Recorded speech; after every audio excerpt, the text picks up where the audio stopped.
semuanya, hari ini saya dan teman-teman saya akan menjelaskan tentang image partage. Nah, siapa aja sih pendiri industri partage? Industri partage sendiri memiliki 3 pendiri yang merupakan cendekiawan Hindia Belanda. Yang pertama ada Danudi Ria Setiabudi atau yang biasa dikenal Daus Becker. Yang kedua, Cipto Mangunkusumo. Yang ketiga, Suwardi Suryaningrat atau yang biasa dikenal Ki Hajar Dewantara. Nah, ini adalah foto 3 orang pendiri industri partage.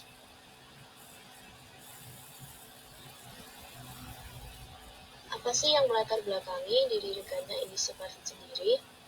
Berawal dari kekecewaan Daus Becker yang merasakan diskriminasi dan ketidakadilan yang dilakukan Belanda pada kaum Indo dan Bumi Putra.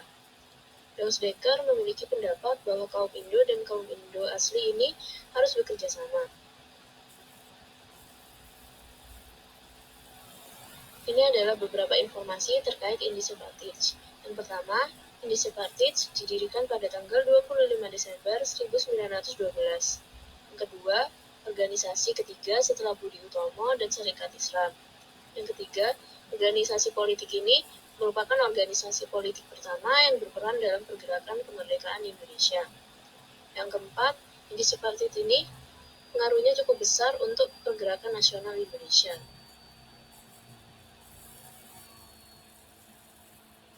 Ini ada sedikit informasi.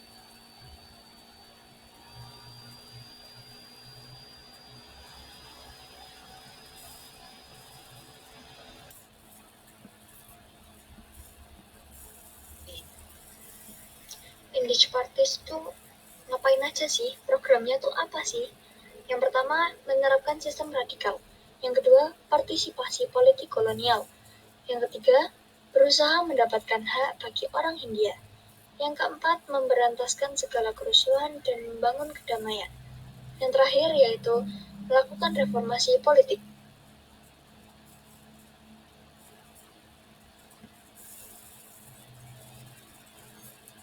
Mari kita analisis program yang tadi.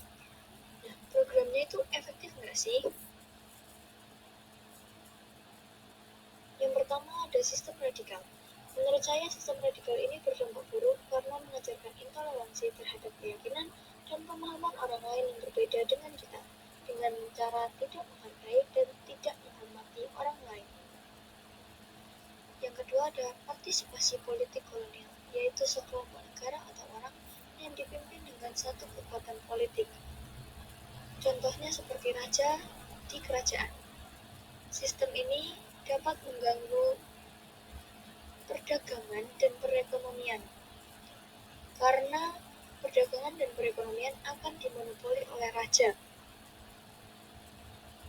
atau pemimpin politik tersebut atau satu kekuatan politik yang memimpin suatu orang atau negara itu. Yang ketiga, menurut saya berdampak positif karena industri partage berusaha mendapatkan hak bagi orang Hindia agar mereka mendapatkan hak yang setara dengan orang Belanda murni. Yang keempat dan yang terakhir, menurut saya berdampak positif karena memberantas segala kerusuhan dan membangun kedamaian agar tidak terjadi ketidakadilan di antara para rakyat.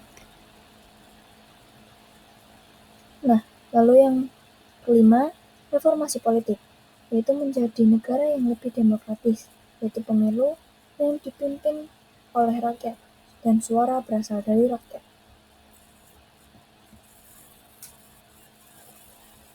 Selanjutnya yaitu dampaknya.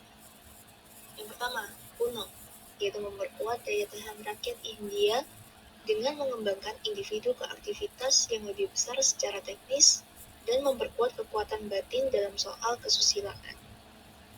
Yang kedua, itu meluasnya pengetahuan umum tentang sejarah budaya Hindia dan mengasosiasikan intelek secara bertingkat ke dalam suku dan antar suku yang masih hidup berdampingan pada masa ini. Yaitu yang ketiga, mengadakan pengajaran di mana tidak diperbolehkan adanya perbedaan perlakuan karena ras, jenis kelamin, atau kasta, dan harus dilaksanakan sampai tingkat yang setinggi-tingginya yang bisa dicapai. Yang keempat, memperbesar pengaruh pro-Hindia di dalam pemerintahan. Selanjutnya kita masuk di pengaruh pora, pengaruh atau tidak. Yang jelas pasti pengaruh. Pengaruh yang pertama yaitu menjadi fondasi penting bagi nasionalisme Hindia. Yang kedua, Indis Parties tentu mempunyai dampak dan pengaruh lebih besar daripada Budi Utomo. Yang ketiga, Louis Dekker mengusung reformasi politik, pertanian, dan perpajakan sebagai program partai. Nah, segitu saja presentasi dari kami mengenai Indis Parties. Sekian, terima kasih. Suwun.